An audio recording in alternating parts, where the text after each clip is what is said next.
Sa paanan ng bundok, malamig sa isang liblib na baryo na halos hindi na dinadaanan ng mga mangangalakal. Naninirahan ang binatang magsasaka na si Lando. Siya'y 22 taong gulang pa lamang, ngunit bakas na sa kanyang mukha ang bigat ng kahirapan. Maaga siyang naulila. Ang ama'y kinitil ng sakit. Ang ina na may sumunod makalipas ang ilang tag-ulan.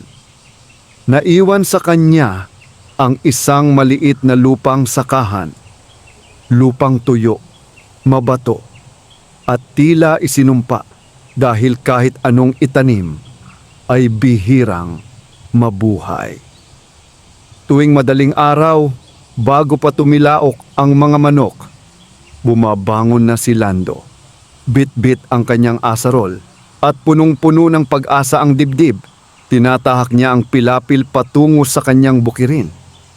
Ngunit sa bawat paglubog ng araw, lagi siyang umuuwi na bigo. Kaunting ani, minsan wala pa. Gayunpaman, hindi siya sumusuko. Baka bukas, palagi niyang bulong sa sarili. Hindi alam ng karamihan, ngunit ang lupang iyon ay matagal nang pinamamahayan ng mga duwende, mga nilalang na bihirang magpakita sa tao. May mga nagsasabing mapaglaro sila, may nagsasabing mapaghiganti, ngunit may iilan ding naniniwalang marunong silang tumanaw ng utang na loob. Isang hapon, habang sinusubukan ni Lando na maghukay ng balon sa gilid ng kanyang bukirin, bigla niyang narinig ang isang mahinang ungol. Aray! Aray! Napahinto siya. Inikot ang paningin ngunit wala siyang makita. Muling narinig ang tinig. Mas mahina, mas tila puno ng sakit. Sinundan niya ito hanggang sa isang punong balete na matagal nang nakatayo sa gitna ng lupaing bihirang galawin. Sa paanan ng balete, natagpuan niya ang isang munting nilalang. Kasing liit lamang ng isang bata, may mahabang buhok na parang sinag ng buwan at nakasuot ng berdeng damit na tila hinabi mula sa dahon. Ngunit ang pinakanakapukaw sa kanyang pansin ay ang tiyan nitong bilugan, halatang buntis, at ang dugo ang sugat sa binti. Diyos ko, mahina niyang sambit. Agad siyang lumuhod walang pag-aalinlangan. Hindi niya alam kung ito'y duwende, engkanto o diwata. Ang alam lang niya ay may nilalang na nangangailangan ng tulong. Huwag kang matakot, mahinahon niyang sabi. Tutulungan kita. Namulat ang mga mata ng nilalang, malalaki, kulay ginto, at puno ng pangamba. Tila sinusukat nito ang puso ni Lando. Sa mundong kanilang ginagalawan, bihira ang taong hindi sakim. Bihira ang handang tumulong nang walang kapalit. Bakit mo ako tutulungan? Mahina nitong tanong. Dahan-dahang tinanggal ni Lando ang panyo sa kanyang bulsa at pinigilan ang pagdurugo ng sugat. Dahil may sugat ka at dahil walang taong dapat pabayaan, tao man o hindi. Hindi na nakapagsalita pa ang duwende. Tumulo ang luha sa kanyang pisngi, luha ng gulat at marahil ng pag-asa. Dinala ni Lando ang duwende sa kanyang maliit na kubo. Gumamit siya ng mga dahon at halamang gamot na itinuro pa ng kanyang ina noon. Buong gabi niyang inalagaan ang nilalang. Kahit pa, alam niyang maaaring mapahamak siya kung malaman ng iba. Ang pangalan ko'y Mayumi. Mahina nitong wika kinabukasan. Ako'y isang duwendeng nagtataglay ng binhi ng buhay at ikaw ang unang taong tumulong sa akin. Hindi alam ni Lando na sa sandaling iyon, nagbago na ang takbo ng kanyang kapalaran. Ang lupang tuyo, ang kahirapang matagal nang yumakap sa kanya, at ang kanyang simpleng buhay, lahat ng iyon ay unti-unti nang gagalaw patungo sa isang hiwagang hindi niya kailanman inakalang mararanasan. Ngunit kasabay ng biyaya, darating din ang pagsubok. At sa sinapupunan ng duwending kanyang tinulungan, may lihim na kayamanang hindi ginto o pilak, kundi isang kapalarang kayang baguhin ang buong baryo. Tahimik ang umaga sa kubo ni Lando, ngunit ang katahimikang iyon ay may kakaibang bigat. Sa labas, banayad ang simoy ng hangin, at ang mga dahon ng kawayan ay tila may ibinubulong na hindi maunawaan. Sa loob naman ng kubo, nakahiga si Mayumi, ang duwending buntis, habang pinapalitan ni Lando ang benda sa kanyang sugat. Mas mabuti na ang pakiramdam ko, wika ni Mayumi, bahagyang nakangiti. Kung hindi dahil sa iyo, matagal na sana akong nawala. Napakamot sa ulo si Lando. Ginawa ko lang ang tama, kahit sino naman siguro. Hindi, mabilis na putol ng duwende. Hindi lahat ng tao ay katulad mo. Tumahimik si Lando. Alam niya yon. Marami na siyang nasaksihang kasakiman. Mga magsasakang inaagawan ng lupa. Mga nilalang na sinasaktan dahil sa paniniwalang sila'y nagdadala ng swerte kapag nakuha ang kanilang mga gamit o ginto. Dahan-dahang umupo si Mayumi. Kailangan kong sabihin sa iyo ang katotohanan, wika niya. Ang lupang sinasaka mo, iyon ay lupang banal para sa aming mga duwende. Nanlaki ang mga mata ni Lando. Ibig mong sabihin, diyan matagal nang nagmumula ang aming lakas. Ngunit dahil sa kapabayaan at kasakiman ng mga tao noon, unti-unting natuyo ang biyaya ng lupa. Tumingin si Mayumi sa paligid. Ikaw lamang ang nanatili. Ikaw lamang ang hindi umalis, kahit walang ani. Naramdaman ni Lando ang kirot sa dibdib. Hindi ko kasi kayang iwan ang lupa ng aking mga magulang. Ngumiti si Mayumi, isang ngatang ngiting puno ng paggalang. Iyan ang dahilan kung bakit ikaw ang napili. Napili? Gulat niyang tanong. Bago pa siya makapagtanong muli, biglang lumindol ang lupa. Hindi malakas, ngunit sapat upang mapatayo si Lando sa takot. Mula sa ilalim ng sahig ng kubo, may narinig silang parang pag-usad. Tila may bumubukas na lihim na lagusan. Wala kang dapat ikatakot, sabi ni Mayumi. Panahon na upang makita mo ang hindi nakikita ng karaniwang mata. Sa gitna ng kubo, dahan-dahang bumuka ang lupa. Lumitaw ang isang liwanag, kulay ginto at berde, at mula roon ay umahon ang tatlong duwende. Mas matatanda ang anyo nila, may mahahabang balbas, at mga mata ring kumikislap sa hiwaga. Siya ba ang tao? Tanong ng isa, mababa at malalim ang tinig. Opo, sagot ni Mayumi. Si Lando, ang tumulong sa akin. Sinukat ng mga matatandang duwende ang binata. Walang galit sa kanilang mga mata, bagkus ay pagsusuri. Isang sandali ang lumipas bago muling nagsalita ang pinakamatanda. Matagal na kaming naghintay ng pusong dalisay, wika nito. At sa wakas, may dumating. Lumuhod si Lando nang hindi niya namamalayan. Hindi ko po alam kung ano ang nagawa ko upang maging karapat-dapat, nanginginig niyang sabi. Ang kabutihan ay hindi hinahanap ng gantimpala, tugon ng duwende. Ngunit kapag ito'y dumating, dapat mong tanggapin ng may kababaang loob. Ipinatong ng pinakamatandang duwende ang kanyang tungkod sa lupa. Biglang umusbong ang maliliit na halaman sa paligid ng kubo. Luntian, sariwa, at tila buhay na buhay. Habang inaalagaan mo si Mayumi, sabi nito, unti-unting babalik ang sigla ng iyong lupa. Ngunit tandaan, Lando, ang biyayang ito ay may kapalit na pananagutan. Tumingin si Lando kay Mayumi. Nakita niya sa mga mata nito ang pag-asa, ngunit may bahid ng pangamba. Marami pang darating na pagsubok, mahina nitong wika.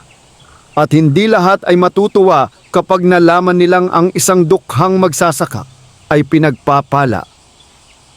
Sa sandaling iyon, nauunawaan ni Lando na ang pagtulong niya sa isang sugatang nilalang ay hindi lamang simpleng kabutihan. Ito'y isang kasunduan sa kapalaran.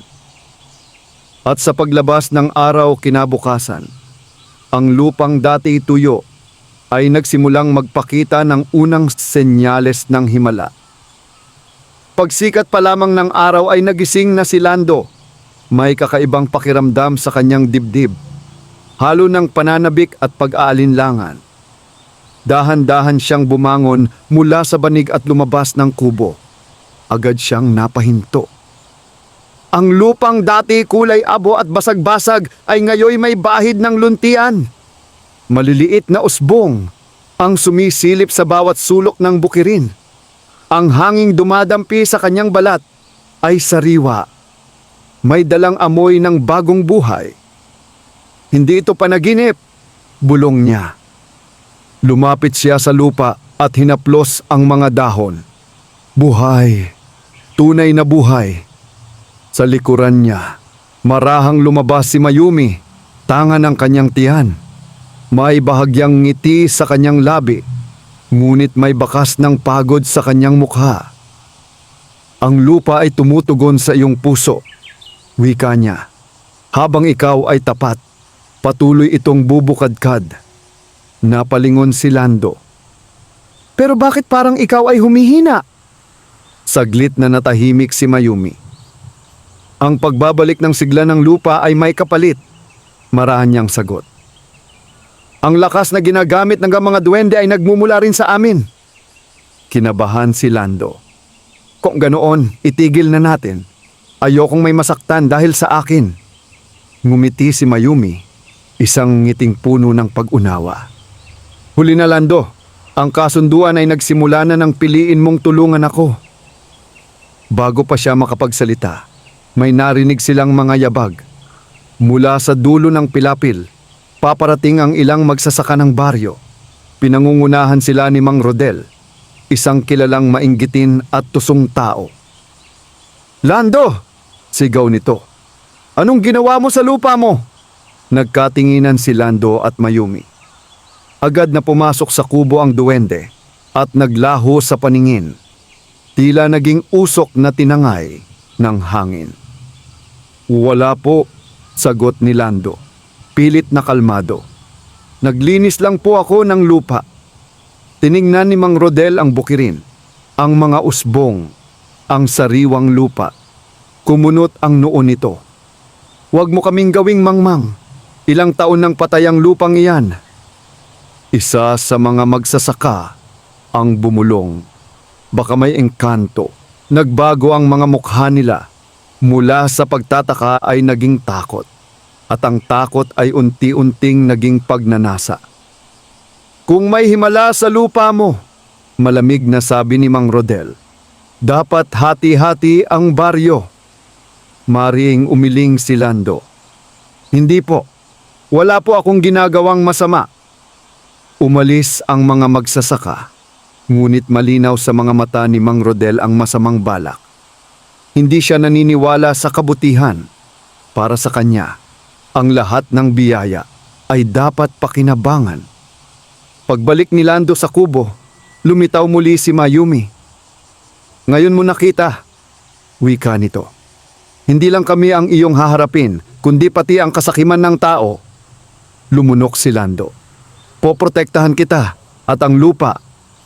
Ngumiti si Mayumi. Ngunit sa kanyang mga mata ay may anino ng babala. Sa susunod na kabilugan ng buwan, Lando, manganganak na ako at sa gabing iyon, masusubok ang iyong katapatan Sa labas ng kubo, ang mga halaman ay patuloy na tumutubo, ngunit kasabay ng kanilang pag-usbong ay ang paglapit ng panganib. Mabilis kumalat ang balita sa baryo.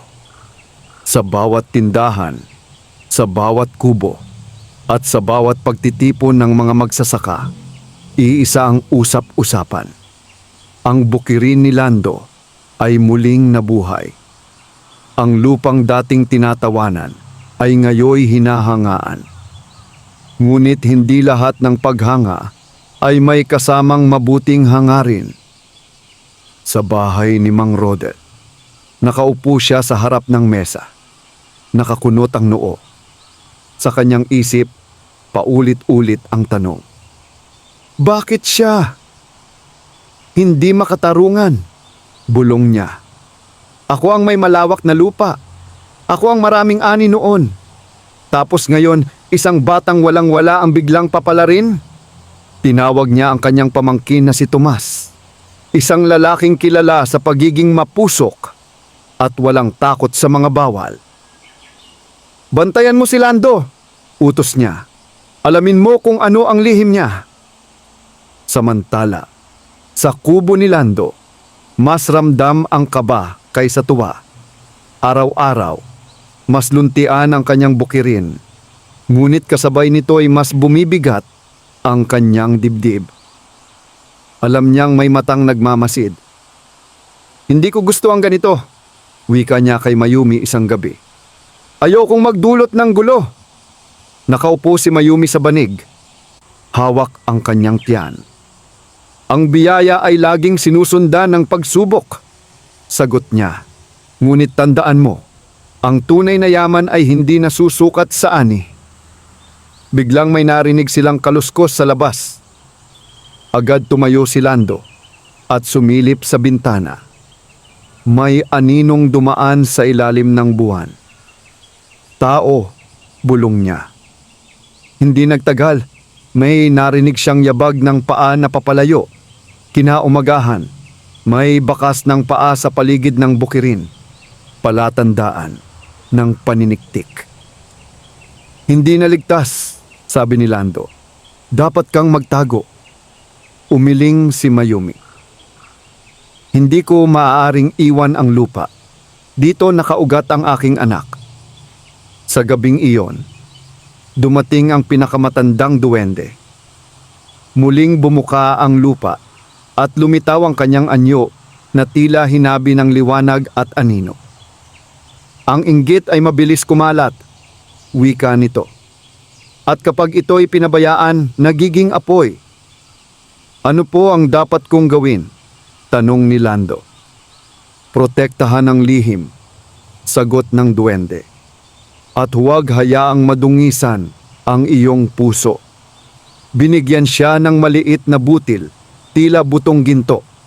Ibaon mo ito sa gitna ng bukirin kapag sumapit ang kabilugan ng buwan. Ito ang magsisilbing panangga. Ngunit sa dilim ng gabi, may isang matang nakakita sa lahat.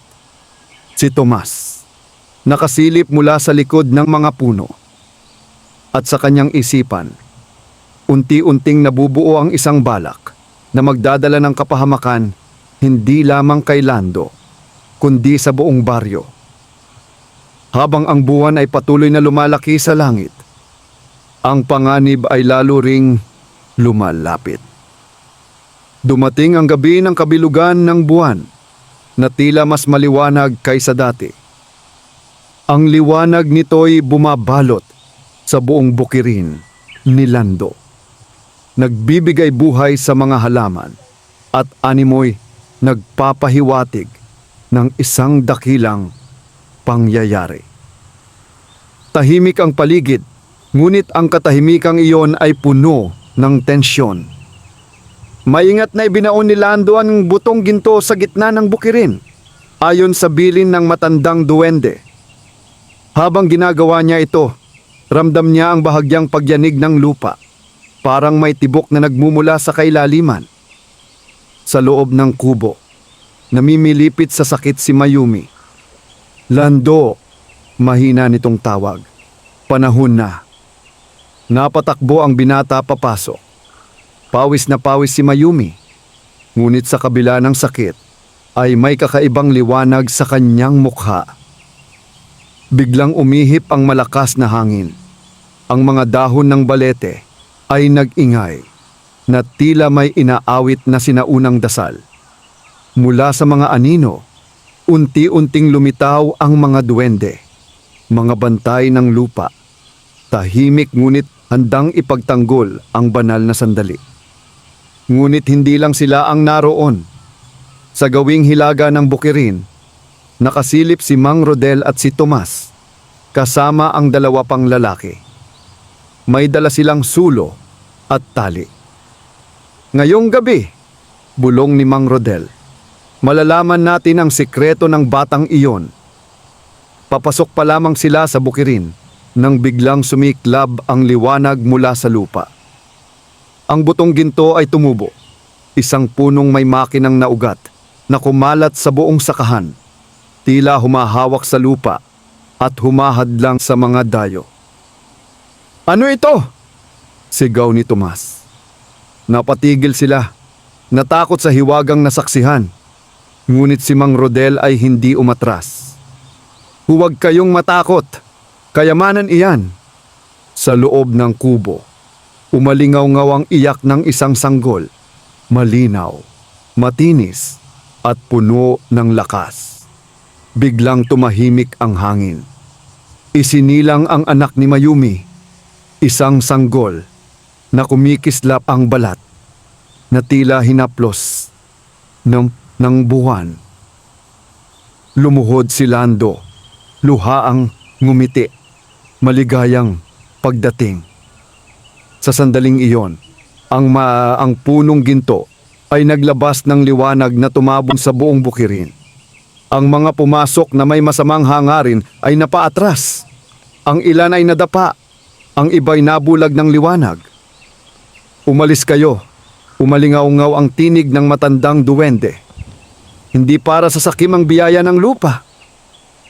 Nang maglaho ang liwanag, wala na ang mga duwende. Naiwan si Lando, hawak ang sanggol, at si Mayumi na pagod ngunit nakangiti. "Ang anak ko," wika ni Mayumi, "ay tagapag-ingat ng kasaganaan." Ngunit sa malayo, si Mang Rodel ay nakatakas, dala ang galit at panibagong balak. At doon nagsimula ang mas malaking pagsubok. Sumikat ang araw, na tila may dalang bagong pag-asa. Ang buong bukirin ni Lando ay nababalot ng hamog na kumikislap sa liwanag. Parang ang lupa mismo ay nagdiriwang. Sa gitna ng lahat, nakatayo ang punong tumubo mula sa butong ginto. Tahimik ngunit buhay na buhay. Ang mga ugat ay waring may sariling pintig. Sa loob ng kubo, mahimbing na natutulog ang sanggol sa mga bisig ni Mayumi. Maliit ito, ngunit ramdam ni Lando ang lakas na nagmumula rito.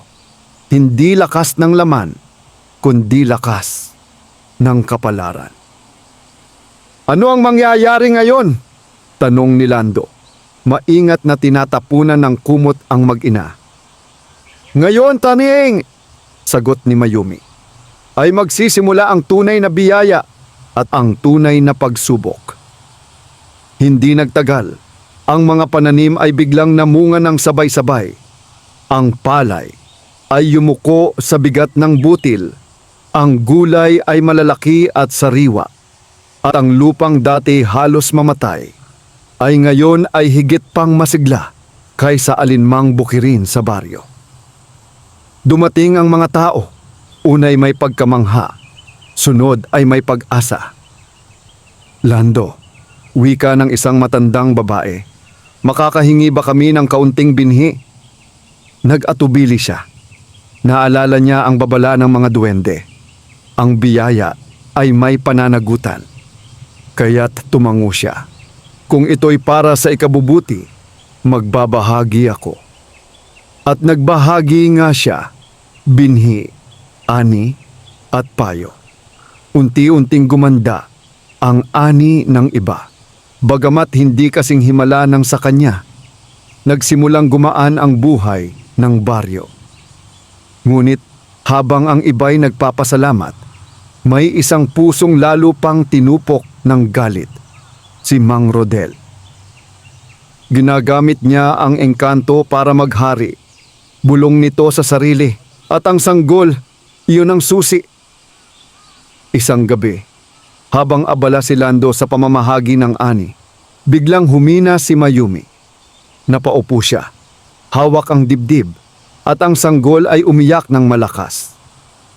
Narinig ni Lando ang iyak at agad na tumakbo pa uwi. "Mayumi!" sigaw niya. Ang aking lakas, hingal nito, ay unti-unting nauubos. Ang anak ko ay nakatali sa lupa. Habang lumalawak ang biyaya, mas mabilis akong nanghihina. Nanikip ang dibdib ni Lando. "Sabihin mo lang kung ano ang gagawin ko." "Darating ang panahon," wika ni Mayumi, "na kailangan mong pumili ang sariling yaman o ang kapakanan ng marami." Sa labas, ang punong ginto ay bahagyang nanginig at sa malayo, may mga matang nagbabantay sa dilim, naghihintay ng tamang sandali upang agawin ang lihim ng kasaganaan. Lumipas ang mga araw na puno ng ani at pasasalamat. Ngunit sa puso ni Lando ay may bumibigat na pasanin. Habang ang baryo ay unti-unting umaangat sa hirap, si Mayumi naman ay lalo pang nanghihina. Ang kanyang balat na dati kumikislap ay nagiging maputla at ang kanyang mga mata ay madalas mapuno ng lungkot. Isang gabi, habang pinagmamasdan ni Lando ang punong ginto, muling lumitaw ang matandang duwende. "Panahon na," wika nito, diretso at walang paligoy-ligoy. "Panahon na ng alin?" tanong ni Lando, bagamat alam na niya ang sagot. Ang anak ni Mayumi ay hindi maaaring manatili rito magpakailanman. Habang siya ay naririto, patuloy na dadaloy ang kasaganaan, ngunit kapalit nito ang buhay ng kanyang ina. Parang binuhusan ng malamig na tubig ang puso ni Lando. Kung aalis sila, unti-unting babalik sa normal ang lupa, sagot ng duwende. Hindi ito magiging baog, ngunit mawawala ang himala. Tahimik si Lando. Sa kanyang isip, dumaan ang mga mukha ng mga taong tinulungan niya, ang mga batang may kanin na sa hapag, ang mga magsasakang may ngiti sa labi. Ngunit sa harap niya ngayon ay si Mayumi, ang nilalang na nagtiwala sa kanya. "Hindi ko kayang isakripisyo ang buhay mo," wika niya, halos pabulong. Narinig iyon ni Mayumi. Lumapit siya, tanga ng sanggol. "Alam kong ganito ang mangyayari," mahinahon niyang sabi. "Ngunit ikaw ang huling magpapasya." Kinabukasan, tinipon ni Lando ang mga tamanong, ang mga tao ng baryo. Sa ilalim ng punong ginto, buong tapang niyang sinabi ang katotohanan, ang pinagmulan ng biyaya at ang kapalit nito. Nagkagulo ang damdamin ng mga tao. Ang ilan ay umiyak, ang ilan ay nagalit, at ang ilan ay natahimik sa hiya. "Kung aalis ang duwende," sigaw ng isa, "baminin, babalik tayo sa hirap." Tumindig si Lando. Ang yaman na galing sa sakripisyo ng buhay ay hindi tunay na biyaya. Sa likod ng nagkakagulong tao, tahimik nang ngumiti si Mang Rodel. Alam niyang darating ang sandaling ito. Sa gabing iyon, nagpasya si Lando. Lumapit siya kay Mayumi at lumuhod. "Iuwi kita," wika niya. "Kahit mawala ang lahat ng himala." Pumikit si Mayumi at tumulo ang luha sa kanyang pisngi. Luha ng pasasalamat. Ngunit sa dilim, may mga hakbang na papalapit. Mga taong handang pigilan ang kanilang pag-alis. Malalim na ang gabi nang ihanda ni Lando Ang kanilang pag-alis, tahimik niyang isinilid sa bayong ang kaunting pagkain at ang mga binhing natira, hindi para sa kayamanan, kundi bilang alaala ng biyayang minsang dumaloy sa kanyang buhay. Sa loob ng kubo, yakap ni Mayumi ang kanyang sanggol. Tila sinisipsip ang bawat sandali sa lupang minsang naging kanlungan nila. "Handa na ako," mahinang wika ni Mayumi. "Ngunit ang daan patungo sa aming mundo ay hindi basta-basta."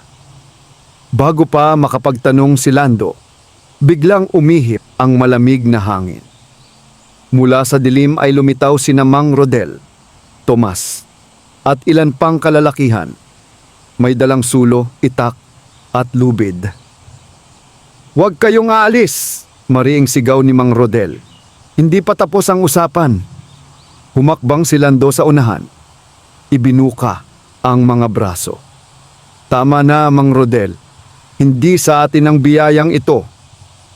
Tumawa ang matanda. Isang tawang puno ng kasakiman. "Hindi mo alam ang sinasabi mo. Ang sanggol na yan ang susi sa yaman. Sa tulong niya, magiging pinakamayaman ng baryong ito. Ako ang mangunguna." Napaiyak ang sanggol. Sa sandaling iyon, nanginig ang lupa. Ang punong ginto ay nagliwanag at mula sa mga ugat nito ay umusbong ang mga aninong duwende, mga bantay na handang ipagtanggol ang banal na nilalang. "Umatras kayo!" Umalingaw-ngaw ang tinig ng matandang duwende mula sa hangin. "Ito ang huling babala." Ngunit tinulak ni Tomas ang takot sa kanyang dibdib at sumugod.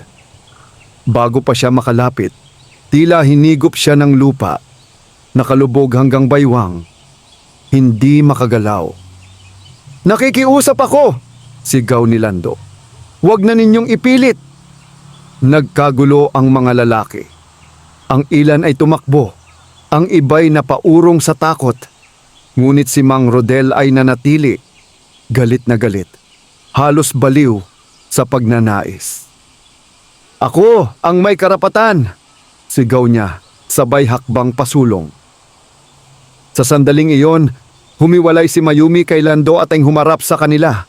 Sa kabila ng kanyang panghihina, ang kanyang tinig ay naging malinaw at matatag. Ang kasaganaan ay hindi ninanakaw, wika niya.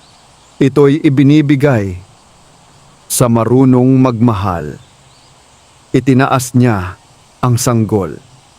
Mula rito'y sumilab ang malambot na liwanag na tumama kay Mang Rodel. Napaluhod ang matanda.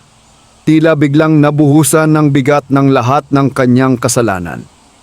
Inggit, kasakiman, at galit. "Patawad," mahina nitong sambit. Unti-unting humupa ang liwanag. Ang mga duwende ay naglaho at ang gabi ay muling naging tahimik. Huminga ng malalim si Lando. Alam niyang tapos na ang labananan, ngunit hindi pa ang paglalakbay. "Oras na!" wika ni Mayumi. Sa ilalim ng punong ginto, bumukas ang lupa. Isang lagusang kumikislap patungo sa mundo ng mga duwende. At sa paglapit nila rito, ramdam ni Lando ang kirot ng pamamaalam. Tahimik ang paligid habang unti-unting lumalapit sina Lando, Mayumi, at ang sanggol sa kumikislap na lagusan sa ilalim ng punong ginto. Ang liwanag nito'y banayad, hindi nakasisilaw, parang paanyaya, hindi utos. Sa bawat hakbang, ramdam ni Lando ang bigat sa kanyang dibdib, parang may hinahaplos at sabay hinahapdi. "Hanggang dito na lang ba talaga?" mahina niyang tanong. Huminto si Mayumi at humarap sa kanya. Sa kabila ng kanyang panghihina, ang kanyang mukha ay payapa. "Hindi lahat ng ugnayan ay kailangang manatili para maging totoo," sagot niya. "May mga kabutihang ang halaga ay nasa pagpapaalam." Lumuhod si Lando sa harap ng sanggol. Inabot niya ang maliit na kamay nito. Sa sandaling iyon, tila may dumaloy na init mula sa bata, patungo sa kanya. Hindi lakas ng himala, kundi lakas ng alaala. Salamat, bulong niya, sa lahat. Mula sa liwanag ay lumitaw muli ang matandang duwende, kasama ang iba pang bantay ng lupa. Ang iyong pagpili ay narinig, wika nito. Hindi lamang ng aming mundo, kundi ng mismong lupa. Itinuro nito ang punong ginto. Unti-unti, ang makinang nabalat nito ay nagiging karaniwang kahoy. Ang mga ugat ay humuhupa ang liwanag, ngunit nananatiling matatag sa lupa. Ang himala ay lilipas, paliwanag ng duwende. Ngunit ang biyayang iniwan nito ay mananatili. Lumapit si Mayumi kay Lando at hinawakan ang kanyang kamay. Ang lupa ay hindi na magiging baog, wika niya. Hindi na ito kasing himala ng dati, ngunit sapat upang mamuhay ng marangal. Tumingin si Lando sa bukirin. Hindi na ito kumikislap, ngunit luntian pa rin. Buhay, totoo. Sa huling sandali, yumuko si Mayumi. Utang ko sa iyo ang buhay ng aking anak, at hindi iyon kailanman mababayaran. Pumikit si Lando. Nang muli niyang imulat ang mga mata, unti-unti nang naglalaho sina Mayumi at ang sanggol sa liwanag ng lagusan. Ang hangin ay umihip ng marahan, tila huling paalam. Unti-unting nagsara ang lupa, nawala ang lagusan. Naiwan si Lando sa ilalim ng punong, isa na lamang karaniwang puno. Ngunit sa kanyang dibdib, may naiwan. Isang katahimikang hindi kawalan, kundi kapunuan. Sa likod niya, tahimik na nakatingin ang ilang taga-baryo. Wala nang sigawan, wala nang sulo, tanging pag-unawa. At sa unang pagkakataon, ang katahimikan ay hindi nakakatakot. Lumipas ang mga buwan matapos ang pag-alis ni Mayumi at ng kanyang anak. Tahimik na bumalik sa dating anyo ang bukirin ni Lando. Wala na ang biglaang pag-usbong ng ani. Wala na ang liwanag na kumikislap sa lupa. Ngunit hindi rin ito bumalik sa pagiging baog at tigang gaya ng dati. Sa halip, ito'y naging sapat. Tuwing panahon ng taniman, ang mga binhi ay tumutubo ng maayos. Hindi man sagana, ngunit di rin kapos. Ang ani ay sapat upang may maihain sa hapag. Sapat upang may maibenta sa pamilihan. At sapat upang makatulong sa kapwa. At higit sa lahat, sapat upang mabuhay ng may dangal. Si Lando ay nanatiling magsasaka. Hindi siya yumaman sa ginto o pilak, ngunit yumaman siya sa tiwala ng mga tao. Kapag may nangangailangan ng payo, siya ang nilalapitan. Kapag may alitan, siya ang inaanyayahang magpayo. Hindi dahil sa hiwaga, kundi dahil sa kanyang katapatan. Maging si Mang Rodel ay nagbago. Isang hapon, lumapit ang matanda kay Lando sa bukirin. Wala na ang dating yabang sa kanyang mukha. Patawad, maikling wika nito. Ngayon ko lang naintindihan ang muntik kong sirain. Tumango si Lando. Ang mahalaga, natuto tayo. Sa ilalim ng punong dating ginto, ngayoy simpleng punong kahoy na lamang. Madalas umupo si Lando tuwing dapit hapon. Minsan, kapag tahimik ang hangin at banayad ang sikat ng araw, parang may naririnig siyang mahinang tawa ng sanggol o bulong ng isang tinig na pamilyar. Hindi na muling nagpakita ang mga duwende. Ngunit sa bawat butil ng palay na tumutubo, sa bawat batang nabubusog at sa bawat pusong natutong magbahagi. Naroon ang kanilang bakas. Nauunawaan na ngayon ni Lando ang tunay na aral. Ang yaman na ninakaw ay nauubos. Ang yaman na ibinahagi ay dumarami. Ngunit ang yaman na pinili sa tamang paraan ay hindi kailanman nawawala. At sa isang baryong minsang binalot ng inggit at kasakiman, nanatili ang isang binatang magsasaka na naging patunay na ang pinakamalaking himala ay hindi ang ginto, kundi ang puso.